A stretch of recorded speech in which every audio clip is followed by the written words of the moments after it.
Susan Mann was just 15 years old when she left her Hollis home, trying to get her sister's purse back for her. She was never seen again.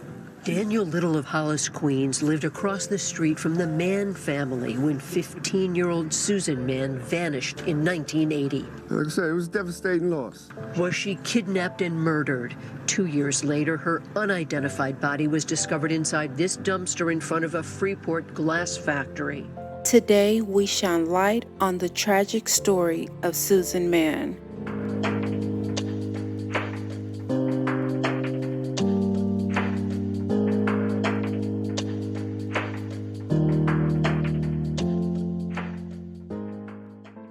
Born in 1965, Susan Mann, known to family and friends as Susie, came from a large, close-knit household. The Mann family lived on 210th Street in Hollis, Queens, a quiet, predominantly black middle-class neighborhood in the southeast part of Queens, New York. The area was known for its strong sense of community and would later become famous for being the hometown of hip-hop group Run DMC.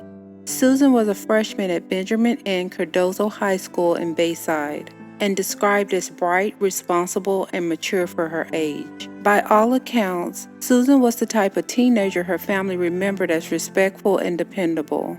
On Saturday, May 17, 1980, according to her mother, Barbara Mann, Susan spent the morning doing chores around the house. At around 10 a.m., Susan left their home riding a bicycle around the neighborhood, hoping to recover her sister's stolen purse. A few days earlier, Susan had borrowed her older sister Deborah's purse to take to school. Somewhere along the way, the purse was reportedly stolen. Inside the purse were several important items belonging to both sisters, including Deborah's identification card, along with Susan's official working papers for a summer job interview at a nearby church. According to reports, classmates had allegedly teased Susan in the days after the theft, speculating about who may have taken the purse. Family members later recalled that Susan had been carrying a growing sense of guilt and frustration. She reportedly felt responsible and left home that morning determined to get the purse back. It was the last time her family would ever see her alive.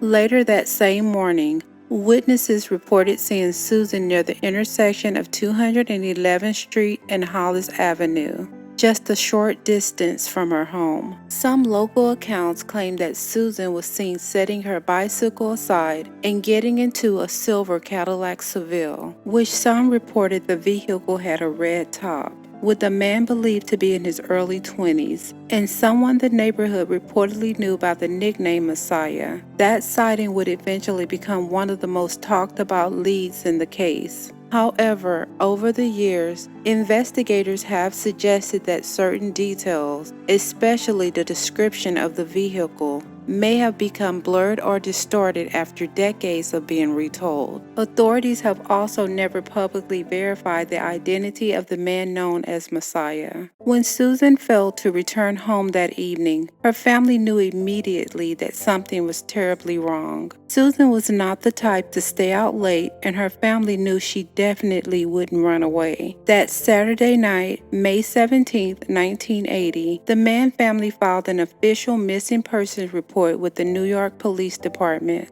The response from the community was immediate, and panic quickly began to spread. Susan's family was joined by neighbors, local police, and members of the Hollis community as search efforts intensified, combing through the streets looking for any sign of the missing 15-year-old. But despite the urgency of the search, days turned into months and months into years, and Susan Mann had seemingly vanished without a trace. Then, more than 2 years later, on November 4, 1982, a teenage maintenance worker made a disturbing discovery. 2 years later, her unidentified body was discovered inside this dumpster in front of a Freeport glass factory.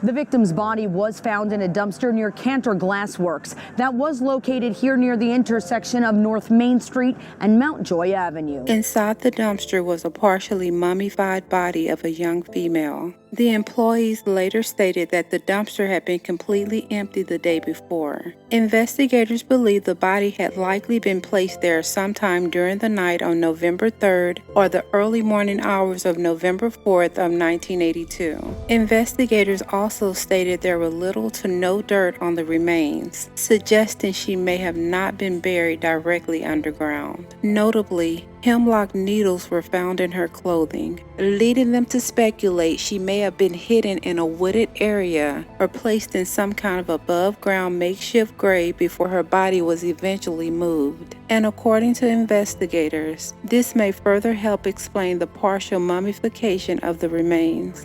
Our investigation believes that she was moved, that she was possibly buried, and then shortly after 1980, and then moved to this location in 82. Possibly buried in Hollis in a makeshift grave and then moved 2 years later to the dumpster in Freeport. Back in 1982, Nassau detectives sought the help of the American Museum of Natural History to identify who was referred to as the Mummy Girl because of the condition she was found in, according to a news article from the time. But despite extensive efforts, investigators at the time were unable to determine who she was. Investigators noted several details about the unidentified young female. She was wearing a 14-karat gold heart-shaped locket with the letter K, a gold chain with an opal, along with clothing that included a striped top, blue jeans, sandals, and a gold-colored sweater. The fact that her jewelry wasn't taken led investigators to believe robbery was likely not the motive. There were no identified signs of obvious trauma, and ultimately, official cause of death could not be determined. And without a name, the case slowly went cold. The unidentified young girl was eventually buried at Holyrood Cemetery as Jane Doe. So naturally, one major question immediately came to mind. If Susan's family reported her missing the very night she vanished, and she was still missing, how did investigators fail to connect her to the unidentified body found just 2 years later? So after digging deeper into the case, the explanation appears to come down to a combination of circumstances. So according to what investigation reports suggest may have happened, Susan disappeared from Hollis, Queens, placing her case under the jurisdiction of the New York Police Department. But her body was discovered in Freeport, Long Island, making the unidentified remains a Nassau County Police Department investigation. At the time, there were no centralized digital database connecting missing person cases across departments and counties the way there are today. Investigators also had reportedly focused primarily on girls who had disappeared more recently, rather than revisiting old missing persons reports from years earlier. And finally, when the body was discovered, the victim was wearing a heart-shaped locket with the letter K. Because of that, investigators initially considered the possibility that the victim's first or last name may have started with the letter K. Meanwhile, Susan Mann's missing person case remained cold, lost in the disconnect between two separate departments. Year after year, Susan's family continued living without answers. The Mann family was baffled and saddened, not knowing what happened to their Susie. She was a good student from a tight-knit family. Her anguished parents died, never knowing what happened to their young daughter. Her siblings grieved. Then, in 2023, investigators made a decision that would finally change the course of the case. The teenager's body was buried here at Holyrood Cemetery as a Jane Doe, then exhumed in 2023 when DNA genetic technology made such great leaps forward. And after more than 4 decades of silence, a breakthrough finally came. In March of 2025, Susan's family was privately contacted by Nassau County investigators. Then, on October 2nd of 2025, authorities publicly announced that the unidentified victim known for decades as the Mummy Girl had officially been identified as Susan Mann. The Mann family, devastated, went without answers for decades until March 2025. Susan Mann has now been identified after her body was found in a Freeport dumpster back in 1982. Nassau's homicide squad has released her photo and an image of the necklace she was wearing when the gruesome discovery was made.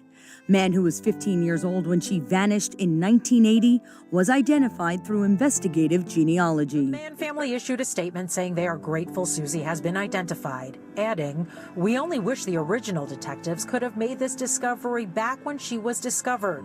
Our parents could have had the closure they so desperately needed."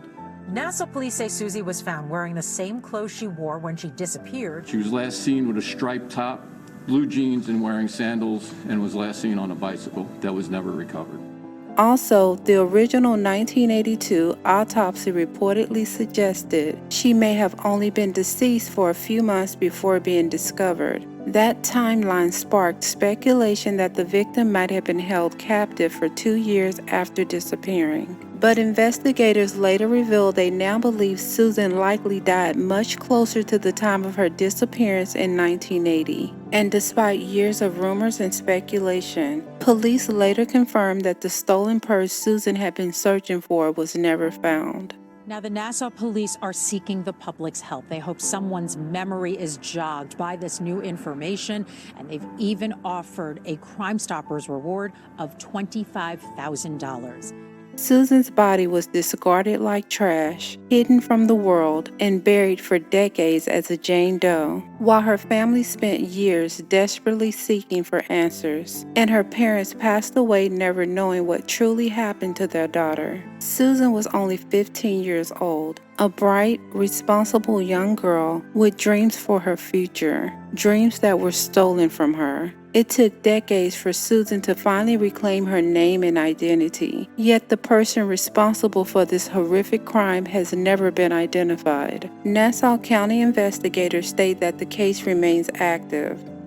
We're looking for anybody that would have known her, would have been in the Freeport area during that time in 80, 82. We never give up on any of our cases, and in fact, we are looking, my staff is always looking. If you have any information, no matter how small, please contact Nassau County Crime Stoppers. No story should be forgotten, no voice should go unheard. Sending my deepest condolences and prayers to the family and friends. I pray that you get the justice that you deserve. May Susan Mann rest in peace. Until the next time, I'm Lock Jewel, and thank you for watching Shades of Crime. Please like, comment, and subscribe, and remember to pray. God's listening.